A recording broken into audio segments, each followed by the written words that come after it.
reta final, o dia da prova finalmente está chegando e para te ajudar nisso, eu preparei uma sequência de vídeos para te ajudar nesses últimos dias de preparação.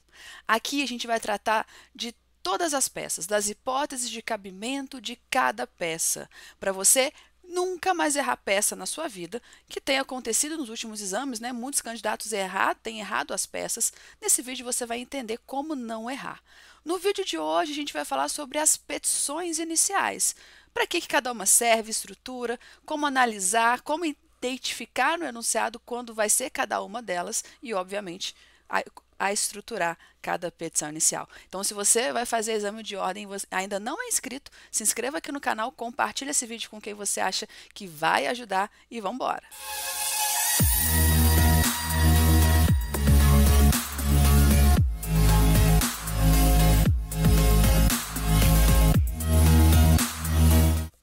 Identificação de peça, como eu já falei em outros vídeos, tem sido uma dificuldade a mais nos últimos exames. Isso porque a banca parou lá com a historinha do mito das 3 peças. E agora a gente precisa entender para que serve cada peça, já que não é mais só reclamação trabalhista, contestação e recurso ordinário que aparece na sua prova. A linha do tempo, ela é fundamental, mas ela sozinha não vai resolver seu problema, porque tem muitas peças que não têm um momento específico de cabimento e você precisa identificar. Só retomando aquilo que a gente falou em alguns vídeos aqui anteriormente, se você não assistiu, procura aí na playlist que você vai encontrar nesses vídeos de preparação para a segunda fase. Para você identificar a peça, a primeira coisa é a linha do tempo, onde parou, qual fase processual parou, qual é o problema que você precisa resolver e qual é a peça que vai resolver aquele problema. Ou seja, saber para que serve cada peça. E depois que você identificou, você vai na previsão legal para entender se aquela peça realmente cabe naquela situação. E aí você não corre o risco de fazer uma peça sendo que a outra. Aliás, essa aula serve também para identificar qual é a medida processual cabível nas questões, então muito importante. Hoje vamos falar sobre petições iniciais e não poderia ser diferente, né? A gente tem que começar falando sobre a reclamação trabalhista, que é a principal peça de petição inicial, é aquela que vai dar aquele start para começar o processo. A maioria dos processos trabalhistas começam por meio de uma reclamação trabalhista. Aliás, tudo que a gente vai ver aqui nesse vídeo de hoje é sobre petição inicial, ou seja, todas as peças vão dar início a um processo. Então, não é só reclamação trabalhista que começa um processo, não. Talvez tenha peça aqui que você sequer tenha estudado, e esse vídeo vai te salvar nesse momento.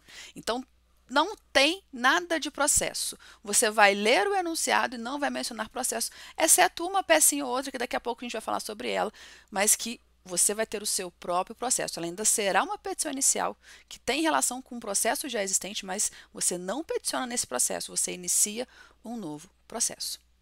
E todas as petições iniciais têm algo em comum. Aliás, dois algos, duas questões em comum. Todas elas têm valor da causa e todas elas têm pedido de honorários de sucumbência. Você está dando início a um processo, necessariamente você precisa dar o valor à causa. Então, somente petições iniciais têm valor da causa na sua estrutura. E se você está iniciando um processo, você vai pedir honorários para você, meu querido. Então, vamos lá. Reclamação trabalhista, artigo 840. Sempre importante você começar pela previsão legal de cada peça, porque na maioria delas vai estar também a hipótese de cabimento daquela medida. A reclamação trabalhista pode ser escrita ou verbal.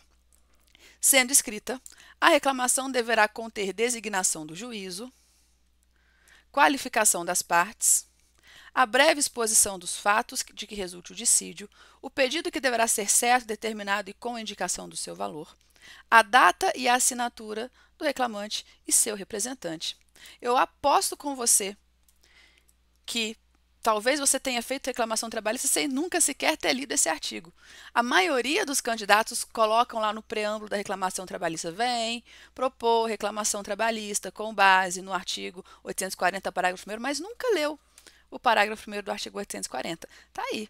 E olha que ele ainda te ajuda, né? Claro que você sabe que tem endereçamento, qualificação, fatos, né? Tudo isso, assinatura, data, você sabe que isso tem na sua estrutura. Mas perceba que tudo que você faz na peça, na maioria das vezes, tem na previsão legal. Então, ler a previsão legal te ajuda, inclusive, a estruturar a sua peça. Então, a reclamação trabalhista ela vai ser cabível para você defender os interesses de alguém oriundos de relação de trabalho. É a principal peça trabalhista que dá início ao processo. Não tem momento processual, o enunciado não vai mencionar processo, a não ser que seja um caso de distribuição por dependência, ou você tem uma preliminar de coisa julgada, uma preliminar de litispendência, né, ou uma conexão, mas em regra, não vai mencionar nenhum processo. De qualquer forma, você vai dar início ao seu processo. São reclamações oriundas do contrato de trabalho. Claro que na maioria das vezes, e a que tem mais chance de aparecer na sua prova, é aquela em que o empregado pleiteia os seus direitos que foram violados pela empresa contra a empresa que ele trabalhou.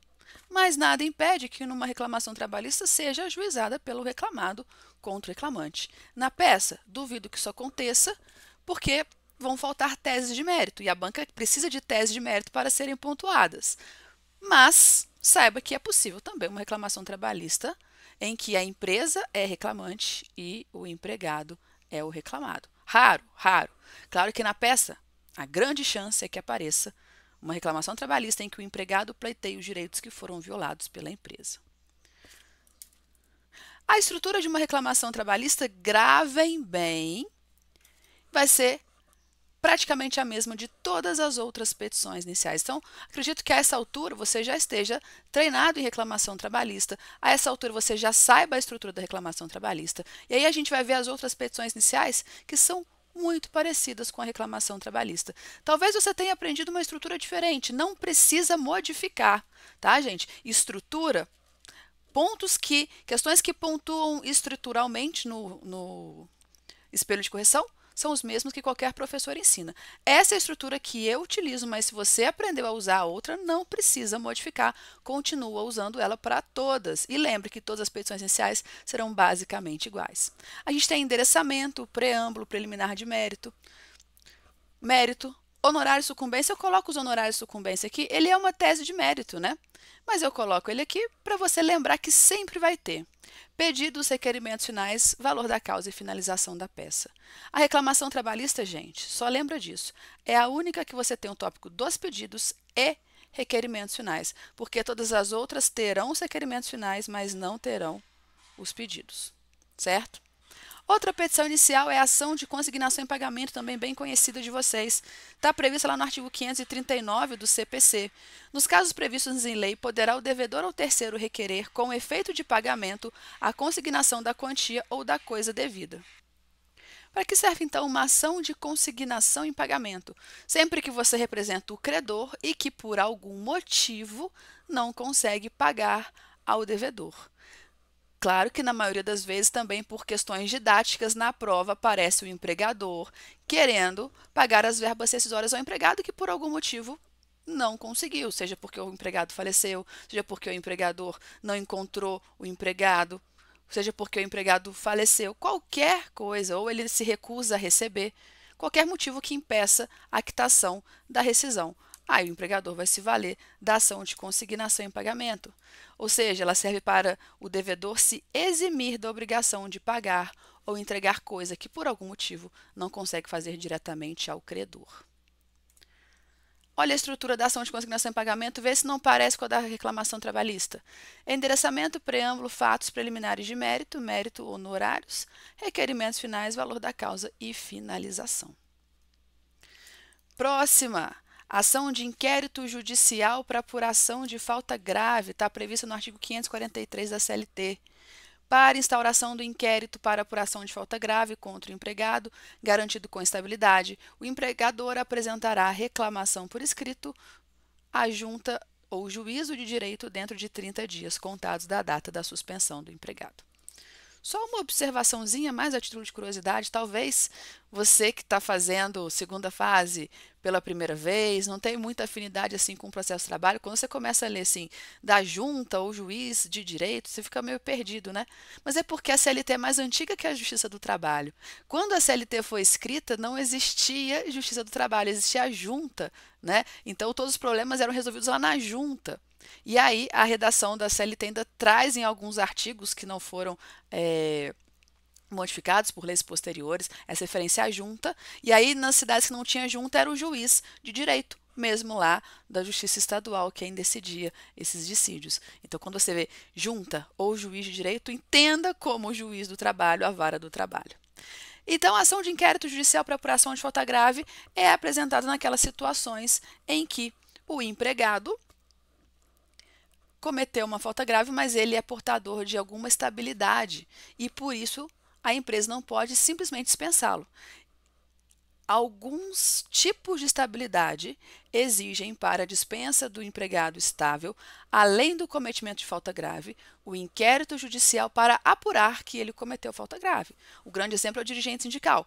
Pensa se o dirigente sindical ele poderia ser dispensado sem o inquérito por uma perseguição do empregador, poderia inventar uma falta grave ou uma falta que não foi grave ou que não foi reiterada, enfim, já dispensar de imediato. E aí, para evitar que isso aconteça, exige-se essa instauração do inquérito judicial para apuração de falta grave. Peça inédita, essa ainda nunca caiu. Chance de cair? Não muitas, porque você não tem tanta tese de mérito assim, a não ser o cometimento da falta grave e as questões mesmo do inquérito judicial para apuração de falta grave. Para dispensar empregado estável, então, que comete falta grave, nos casos em que a lei exige o inquérito para dispensa. E aqui que está a importância. Olha, quais são os estáveis que exigem inquérito judicial para apuração de falta grave? Anotem aí. Dirigente sindical, empregados membros do Conselho Nacional da Previdência Social. Faltou um S aqui, né? Empregados eleitos diretores de cooperativa e o estável decenal. São esses quatro tipos de empregados que exigem inquérito judicial para apuração de falta grave. Então, significa que gestante, empregado que sofre acidente de trabalho, um membro da CIPA, entre outras estabilidades, dispensam o ajuizamento do inquérito judicial para apuração de falta grave. A estrutura, olha que surpresa! Mesma coisa, endereçamento, preâmbulo, preliminares de mérito, requisitos específicos, mérito, honorários, requerimentos finais, valor da causa e finalização.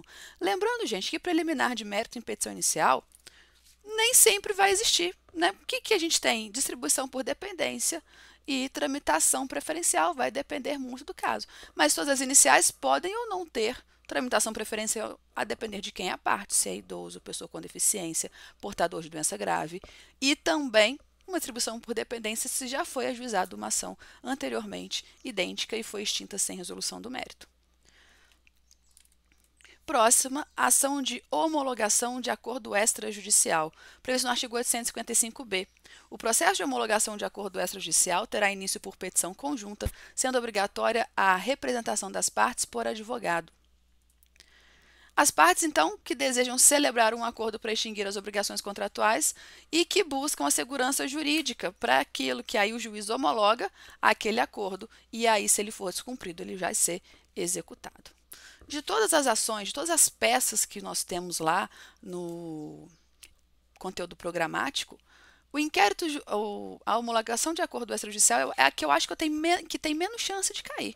Porque é a que menos tese de mérito tem. Porque, como a gente disse, para que serve uma ação de homologação de acordo extrajudicial? Simplesmente para o juiz homologar um acordo que foi celebrado entre as partes. Mas aí você pensa, bom, que tese de mérito que você vai ter? Que artigo da CLT, súmula, que você vai citar para fundamentar alguma coisa? Não. Só tem os termos do acordo nessa peça. Claro que você vai ter as questões estruturais da peça de homologação de acordo extrajudicial. Por exemplo, cada parte tem que estar representada por seu advogado, não pode ser um advogado comum. É uma petição conjunta, não tem pedido de honorários. Aqui é uma exceção, né? Não tem pedido de honorários. Por quê? Olha o nome, honorários de sucumbência. Se as partes estão celebrando um acordo, quem está perdendo? Ninguém. Ou os dois, depende do seu ponto de vista. Mas não existe a sucumbência aqui nesse caso. Então, não há honorários de sucumbência, certo? Mas nem por isso você vai abandonar essa peça, porque pode cair como uma questão, né? Mas olha só a estrutura. Endereçamento, preâmbulo, fatos, requisitos específicos, mérito, requerimentos finais, porque a gente não tem honorários, valor da causa e finalização. A próxima peça é a ação de cumprimento. Tem uns aí que fingem que ela não existe, ou nem sabem que ela existe. Ela é uma petição inicial, prevista lá no artigo 872, parágrafo único. Celebrado o acordo ou transitada em julgado a decisão, seguir-se-á o seu cumprimento, sob as penas estabelecidas neste título. Que acordo? convenção coletiva de trabalho, acordo coletivo de trabalho. E que decisão? Sentença normativa.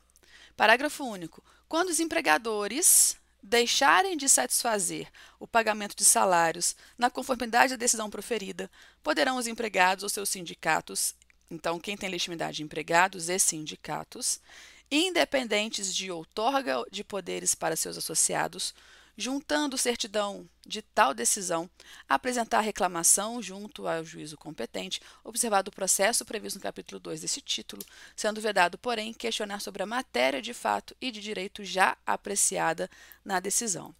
Aqui a gente tem a seguinte situação.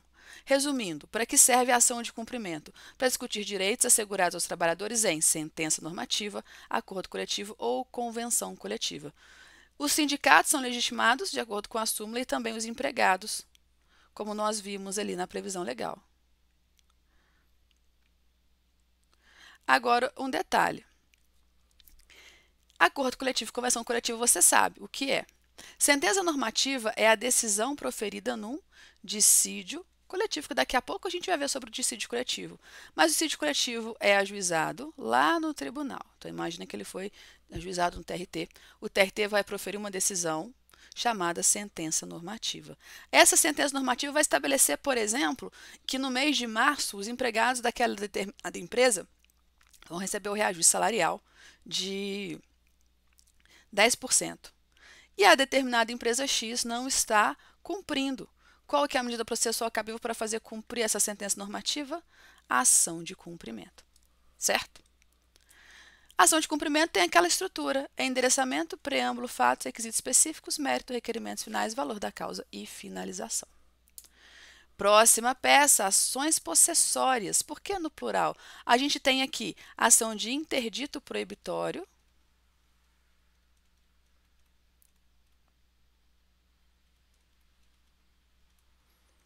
a gente tem a manutenção na posse e a ação de reintegração de posse.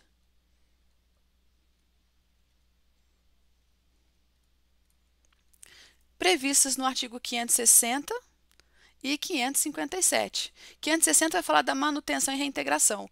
O possuidor tem direito a ser mantido na posse em caso de turbação e reintegrado no caso de esbulho. Então, manutenção é quando o empregador ou o empregado, mas já na maioria das vezes o empregador, ele está perdendo a posse, ou seja, tem uma turbação.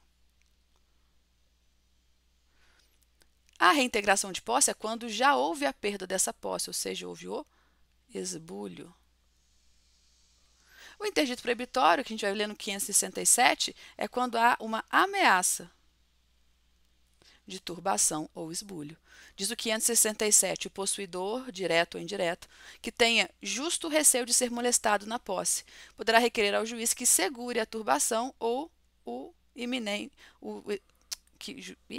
poderá requerer ao juiz que o segure da turbação ou esbulho iminente, mediante mandado proibitório em que se comine ao réu determinada pena pecuniária, caso transgrida o preceito. Então, o interdito proibitório é para impedir que haja a manutenção de posse, que haja a turbação ou que haja o esbulho. Mas se já está ocorrendo a turbação, a medida é manutenção de posse. Se já ocorreu o esbulho, é reintegração de posse.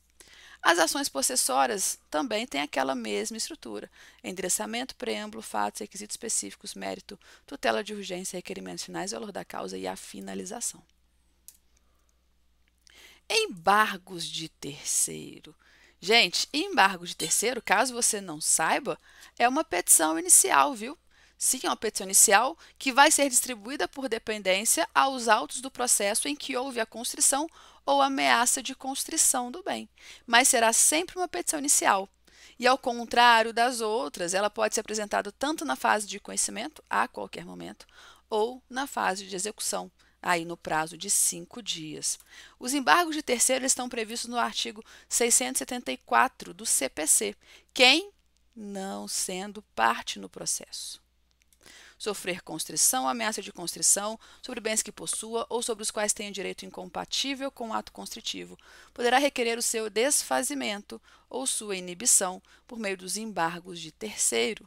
Então, a maior característica dos embargos de terceiro é o ajuizamento da ação de embargo de terceiro ou da peça de embargo de terceiro por alguém que não é parte. Quem não é parte? Um terceiro. Quem é um terceiro? Quem não é parte. E quem não é parte? Aquele que não foi citado no processo. Se não houve citação, ele não é parte. Não, cuidado para não confundir quem é parte, quem não é parte, com quem é parte legítima e com quem é parte ilegítima, tá? Se eu ajuizo uma ação contra o Papa pedindo qualquer coisa, ele é parte legítima para responder. Mas se ele foi citado, ele é parte no processo. Então, cuidado para não confundir ilegitimidade com um terceiro que não foi citado e, em razão disso, não é parte no processo. Olha quem são esses terceiros. Inciso 2º.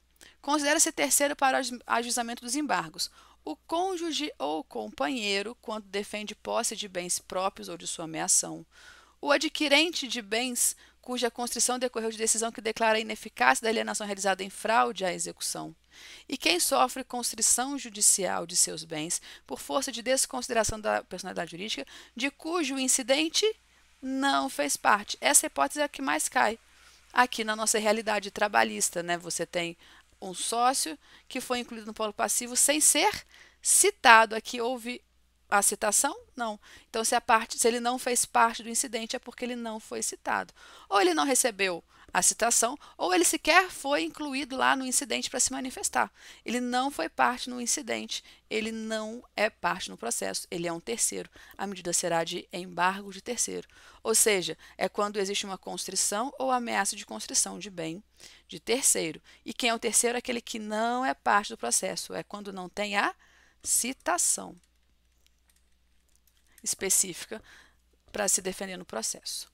A estrutura dos embargos de terceiro é praticamente a mesma. É endereçamento, preâmbulo, fatos, requisitos específicos, mérito. Sempre vai ter uma tutela de urgência, então você já pode colocar aqui na estrutura honorários, requerimentos finais, valor da causa e finalização. E a vantagem dos embargos terceiros, se você não sabe disso ainda, vai lá no artigo 674 e seguintes, lê até o 681. Os artigos vão te guiando na hora de estruturar a peça, que você tem que fazer no endereçamento, nos requisitos específicos, requerimentos finais. O CPC vai te falar tudo. Só não vai te falar as teses de mérito, né? Porque aí você está querendo demais. Mas tirando o mérito, tem tudo lá, até a tutela de urgência tem lá. Ação rescisória. A ação rescisória, ela é a ação que visa desconstituir a coisa julgada. Ela está prevista no artigo 966 do CPC. A decisão de mérito transitada em julgado pode ser rescindida quando se verificar que foi proferida por força de prevaricação, concussão ou corrupção do juiz, for proferida por juiz impedido ou por juízo absolutamente incompetente, resultar de dolo ou coação da parte vencedora em detrimento da parte vencida, ou ainda de simulação ou colusão entre as partes a fim de fraudar a lei, ofender a coisa julgada, violar manifestamente norma jurídica, for fundada em prova cuja falsidade tenha sido apurada em processo criminal ou venha a ser demonstrada na própria ação rescisória, obtiver o autor posteriormente ao trânsito em julgado prova nova cuja existência ignorava ou de que não pôde fazer uso, capaz por si só de lhe assegurar pronunciamento favorável, for fundada em erro de fato verificável do exame dos autos. Ou seja, é uma ação que busca rescindir a coisa julgada nas hipóteses específicas do artigo 966 CPC, ou seja, para identificar que a medida processual cabível será ação rescisória, necessariamente tem que haver um trânsito em julgado. Se houver um trânsito em julgado, você vai pensar em ação rescisória, e aí vai no artigo 966 do CPC e verifica se enquadra numa dessas hipóteses de cabimento que a gente leu. A estrutura: endereçamento, preâmbulo, fatos, requisitos específicos, mérito, honorários, requerimentos finais, valor da causa e finalização. Lembrando que a ação rescisória é uma ação de competência originária dos tribunais, ou seja, você não vai ajuizar na Justiça do Trabalho. Se você quer desconstituir uma sentença do juiz, você vai ajuizar a ação rescisória no TRT. Se você quer desconstituir um acórdão do TRT, é no próprio TRT. Se você quer desconstituir um acórdão do TST, é no próprio TST que você vai ajuizar essa ação rescisória. A ação monitória, conhece? Está previsto no artigo 700 da CLT. Esqueci de colocar da CLT aqui. A ação monitória pode ser proposta por aquele que afirmar com base em prova escrita sem eficácia de título executivo, ter direito de exigir do devedor capaz, pagamento de quantia de dinheiro, entrega de coisa fungível ou infungível ou de bem imóvel ou imóvel, o adimplemento de obrigação de fazer ou de não fazer. Ou seja, você precisa ter uma prova escrita, uma confissão de dívida, que não tenha eficácia de título executivo. Porque se for título executivo, extrajudicial, você vai ajuizar a ação de execução de título executivo extrajudicial e não uma ação monitória. Ou seja, é uma ação que tem um rito especial que o objetivo é atribuir força executiva a título líquido, certo e exigível, constitutivo de uma obrigação de pagar quantia ou entregar coisa fungível ou móvel. Quer um exemplo? Já terminou algum contrato de trabalho? Já foi empregado e rescindiu algum contrato? Ou já viu algum termo de rescisão de contrato de trabalho, o famoso TRCT? Toda vez que é rescindido um contrato de trabalho, independente se é por justa causa ou sem justa causa, o empregador fornece ao empregado o termo de rescisão de contrato de trabalho. E ali contém todas as parcelas que a empresa entende serem devidas ao empregado a título de rescisão. Então, vai entregar lá o TRCT no valor, por exemplo, de R$ 10.000. A empresa entregou aquele TRCT confessando aquela dívida, ou seja, a empresa entende que deve aquele valor ao empregado. Se a própria empresa entende que deve aquele valor ao empregado, ela está confessando aquela dívida, ela tem que pagar. Mas imagina que a empresa não paga. Cabe ao empregado ajuizar uma ação pleiteando o pagamento daquelas verbas rescisórias. Ele vai ajuizar uma ação monitória porque ele tem essa confissão de dívida, essa prova escrita que não tem efeito de título executivo para cobrar na justiça. Vai ser um trâmite muito mais rápido, não vai ter aquela dilação probatória toda que tem na reclamação trabalhista, já vai direto determinando que o devedor pague aquela quantia devida. Ele poderia ajuizar uma reclamação trabalhista? Até poderia, claro. Só que numa reclamação trabalhista, ele teria que notificar o reclamado para comparecer em audiência, vai ter toda aquela dilação probatória, discussão, e por mais que seja pelo rito sumaríssimo, vai ter um trâmite mais rápido nesse caso aqui. Então, lembrando que todas as causas discutidas em ação monitória podem ser discutidas na reclamação trabalhista, só que de uma forma muito mais demorada, certo? E na hora da prova, como eu vou saber se é ação monitória ou se é reclamação trabalhista? Primeiro, na ação monitória só pode ser esses pedidos que você tem um título que não é executivo. Você tem uma confissão de dívida. É só sobre isso. Se tiver mais algum outro pedido além desse, vai ter que necessariamente ser uma reclamação trabalhista. Olha a estrutura dela. Endereçamento, preâmbulo, fatos, requisitos específicos, mérito, honorários, requerimentos finais, valor da causa e a finalização. Olha o outro. A ação de execução de título executivo extrajudicial. Agora você tem um título executivo extrajudicial. Por que extrajudicial? Porque não foi proferida num processo. Quais são os títulos executivos extrajudiciais? Quer dizer, os títulos executivos judiciais são as sentenças, os acórdãos, né? O executivo extrajudicial é que foi proferido fora da Justiça do Trabalho. Artigo 877-A da CLT diz que é competente para execução do título executivo extrajudicial o juiz que teria competência para o processo de conhecimento relativo à matéria. Então, você vai ajuizar a ação de título executivo extrajudicial, onde você ajuizaria a reclamação trabalhista caso você tivesse que ajuizar uma demanda. Os títulos executivos extrajudiciais são, exemplos para você lembrar, os TACs, né, que são firmados entre a empresa e o Ministério Público do Trabalho, os termos de acordo, né, celebrados na CCP, certidão de dívida da União, cheque, nota promissória de dívida inequivocamente trabalhista, porque se não for trabalhista não é na Justiça do Trabalho, as multas inscritas em dívida ativa aplicadas pelos auditores fiscais do trabalho e a sentença arbitral. Então, você resolveu sua demanda lá no juízo arbitral, tinha uma cláusula compromissória no seu contrato de trabalho que as demandas deveriam ser resolvidas lá na juízo arbitral. O árbitro vai julgar, vai proferir uma decisão, só que você não vai poder executar no juízo arbitral. O juízo arbitral vai condenar a pagar, mas ele não tem competência para executar aquele valor que ele mandou pagar. Então, ele manda pagar, mas não tem como executar. E aí, esse título vai ser executado na Justiça do Trabalho. Olha a estrutura. Endereçamento, preâmbulo, fatos, mérito, honorários, requerimentos finais, valor da causa e a finalização. E, por fim, o dissídio coletivo. está previsto no artigo 114, parágrafo 2º da Constituição e nos artigos 856 e seguintes da CLT, veja só. Recusando-se qualquer das partes à negociação coletiva ou arbitragem, é facultado às mesmas, de comum acordo, ajuizar dissídio coletivo de natureza econômica, podendo a Justiça do Trabalho decidir o conflito, respeitadas as disposições mínimas legais de proteção ao trabalho, bem como as convencionadas anteriormente. Artigo 856 da CLT. A instância será instaurada mediante representação escrita ao presidente do tribunal, podendo ser também instaurada por iniciativa do presidente, ou ainda a requerimento da Procuradoria da Justiça do Trabalho, sempre que ocorrer suspensão do trabalho. Ou seja, o que eu preciso saber de dissídio coletivo? É aquela medida que vai tutelar direitos de interesses gerais e abstratos das categorias profissionais e econômicas, vai criar ou modificar normas e condições de trabalho. Está sempre envolvendo, gente, direito coletivo.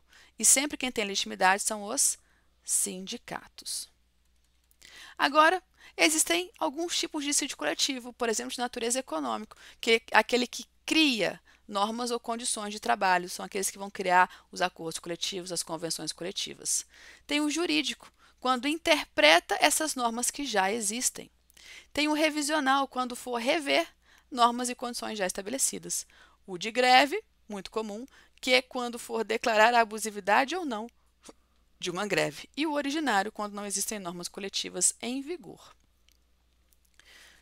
A estrutura do dissídio coletivo, você tem endereçamento, preâmbulo, fatos, requisitos específicos, mérito, requerimentos finais, valor da causa e finalização.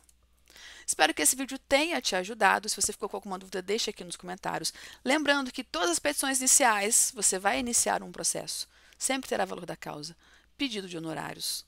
E a estrutura, muito semelhante. Você só vai adaptá-la ao seu caso. É isso que você tem que ter em mente. É uma petição inicial? Eu faço uma estrutura de petição inicial, que é a mesma para todos. Vou adaptar. E lembra, gente, o que mais pontua, independente da peça, é a tese de mérito. Então, é nisso que você tem que focar. No nosso próximo vídeo, a gente vai falar dos remédios constitucionais, mandado de segurança, habeas corpus, habeas data, né? Talvez vai que venha de novo mandado de segurança numa peça. Habeas corpus, habeas data eu acho pouco provável, mas pode aparecer numa questão. Então, te espero no nosso próximo vídeo. Até lá!